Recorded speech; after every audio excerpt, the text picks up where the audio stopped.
We found out we were pregnant on February 9th. On my birthday, February 17th, my doctor called me and told me I had breast cancer.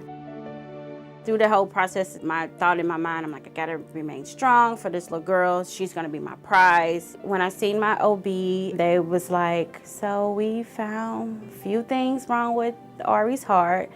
And instantly I broke down crying. I'm a planner and I like to know how things are gonna turn out. That wasn't the case here. Our life since this little girl came has not been the same. I was at 20 weeks and I went in for just a regular scheduled ultrasound. When we met with the obstetrician, she said that the left side of his heart was not developing properly. And that's when we found out that our baby was diagnosed with HLHS. I felt devastated. You never dream about taking on the responsibility of helping keep your child alive. My pregnancy with Ollie was easy, smooth. When we found out he was a boy, we were ecstatic. We had 3 days of new baby bliss, and that all changed, though, pretty quickly. We were waiting to be discharged from the hospital. A cardiologist came in, and he told me that Ollie had a hole in his heart.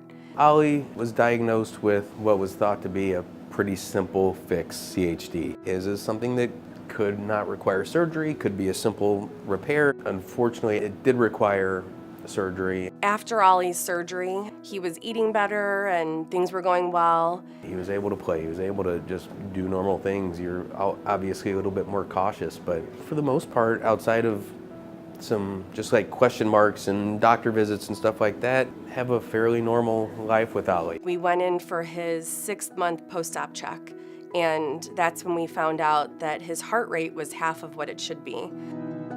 He had his pacemaker implanted, and he was growing and doing well, and a couple days after that Christmas, he woke up from a nap and he was really sick.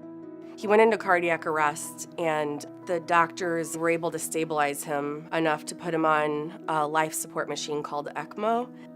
A couple hours before he was scheduled to be taken off of ECMO, the critical care doctor told us that he had complete brain and brainstem damage, and that's where Ollie's story ended on this earth.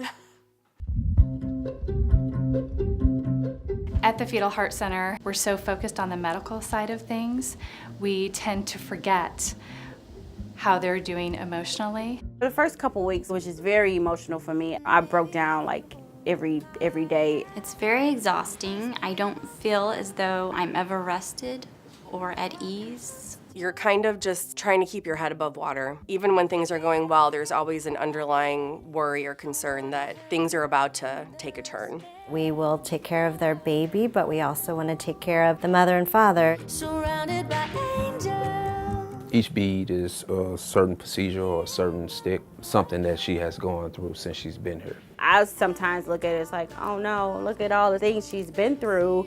But then I'm like, wow, look at all what she's been through and look at her now. I felt very alone and I felt very guilty. I was seeing pictures on Facebook with other moms that were dealing with this, and they had beautiful pictures of their children, and I was forgetting to eat some days. Why couldn't I do this? Why was I unable to sit down and enjoy my child?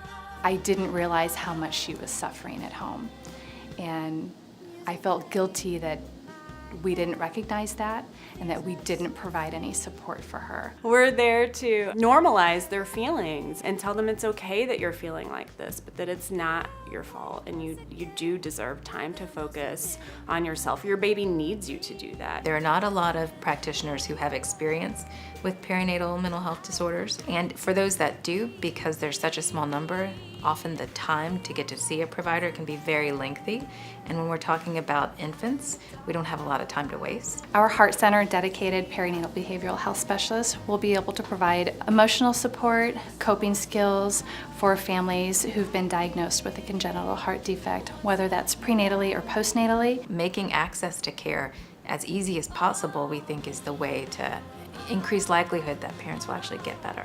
In order for a mother to care for her child, she needs to be cared for too.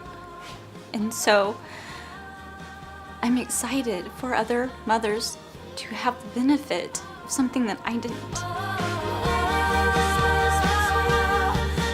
We know that the support and resources out there, that just makes it that much better for us to not give up hope. Funding for this program is essential. This year, we are dedicating our entire I Heart Food and Wine Fund to Need to the program that we're collaborating with St. Louis Children's Hospital on. We don't have the resources to have someone dedicated to our heart families. Donating to this cause will really help to benefit not only the parents, but the child as well, and really the whole family. We know there's a need, and we certainly have the desire to provide these services. We know how important they are, but we really need the funding in order to do it. We have the power to make this world a better place, and you all in the audience have the power to make that happen, to provide this support to moms and dads and families who are struggling. If you have a giving heart, chip in, because it's needed.